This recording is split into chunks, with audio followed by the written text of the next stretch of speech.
Сейчас я расскажу, на какие мормышки, на какие снасти лучше всего ловить навагу, на что она клюет, есть ли смысл вообще заморачиваться какими-то наживками, мормышками специальными, либо наваги пофигу.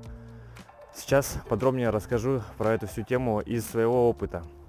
Самую браконьерскую снасть на навагу, я считаю, это ловля ее на морского червя.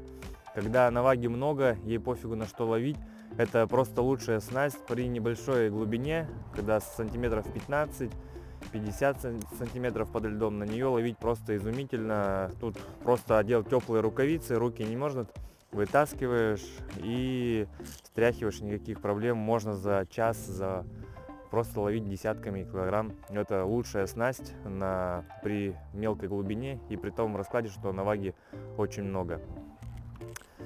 Дальше, когда наваги много, я ловлю на удочке, где стоит большая мормышка. Это мне удобнее насаживать наживку, ну и также снимать навагу тоже удобно, потому что большая мормышка. Вот такие удочки, я о них уже рассказывал, мне понравились.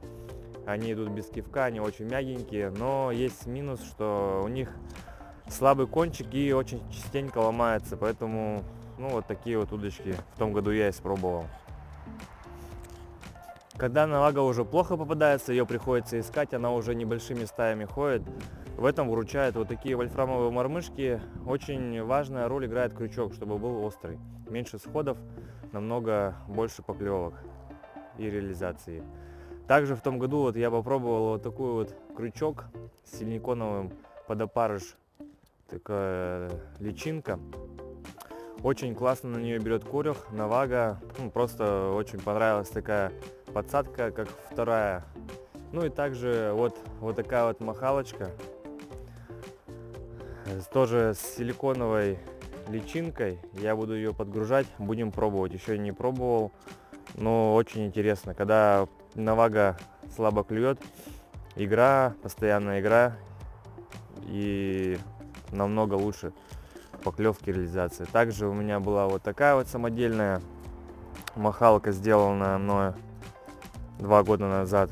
Она просто удлиняется, совсем длинная, но недостаток, что она очень гибкая, поэтому не очень хорошо подсекается рыба.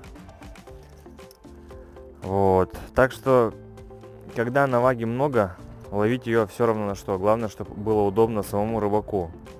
А когда наваги немного и нужно искать, то в принципе мормышки и снасти имеют значение.